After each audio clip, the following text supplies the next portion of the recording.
ইরানের সর্বোচ্চ নেতা আয়াতুল্লাহ খামেনির অবস্থান কিংবা বৈঠকের গোপন তথ্য বাইরের কারো জানার কথা নয়, অথচ নিখুঁত নিশানায় সব হামলা চালাচ্ছে যুক্তরাষ্ট্র ও ইসরায়েল। অভিযোগ উঠছে খামেনির নিরাপত্তায় থাকা বিশ্বাসভাজন কুদস প্রধান ইসমাইল কানি সেই ঘরের শত্রু বিভীষণ।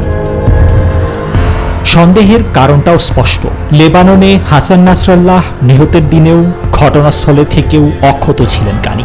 এমনকি তথাকথিত 12 দিনের যুদ্ধে ইরানের শীর্ষ নেতৃত্ব ধসে পড়লেও রহস্যজনকভাবে তিনি বারবার প্রাণে বেঁচে যান।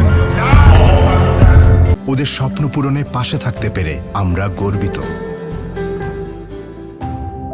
গোয়েন্দা জগতে বারবার অক্ষত থাকাকে নিছক ভাগ্য নয়, বরং আগাম সতর্কতার ইঙ্গিত হিসেবেই দেখা হয়। খামেনির ডানে বামে থাকা সবাই যখন নিহত, তখন কানের বেঁচে থাকাটা বিশ্বাসঘাতকতারই প্রবল বার্তা দিচ্ছে।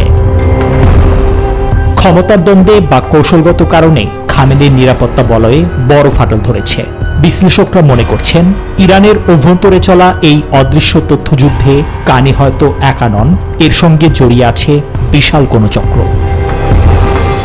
নিবির আমিন, নিউজ 24।